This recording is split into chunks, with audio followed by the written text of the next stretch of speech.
I consider myself a communist. I know a lot of radicals, and all of the ones I know of attended the No Kings March. I too had critiques of how the organizers were overly friendly to cops in a way that frankly came across as racist. One of the reasons why I always go to demonstrations with friends is that there are always hall monitors there ready to sell you out to the cops because they think it'll keep them safe, and you need to organize around that.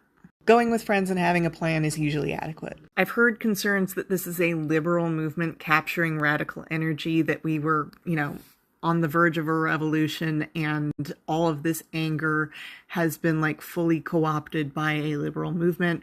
And I don't think we're that close to a revolution.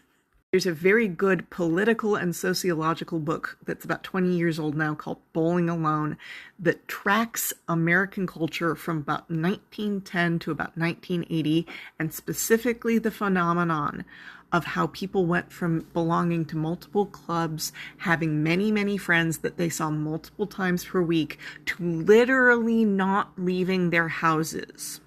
The two most plausible causes of this are, one, the invention of television, and two, the disruption by the government of political movements like the civil rights movement, and making political participation very, very dangerous.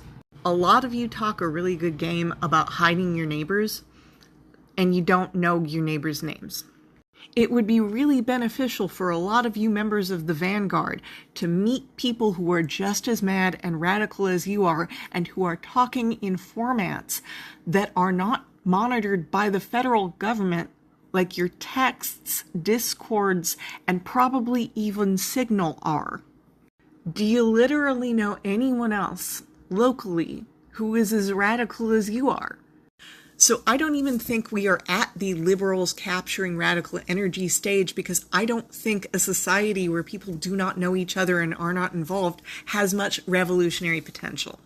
Last, you need to remember that material conditions, not theory, is what radicalizes people.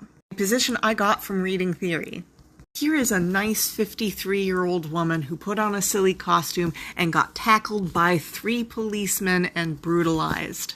And you can be like, ha, cooperating with the police doesn't save you. Right.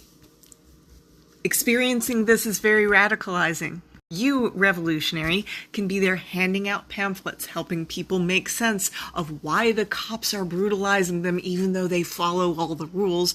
Or hell, maybe you can be the guy who is pulling the cops who are beating a 53-year-old woman off of the old woman.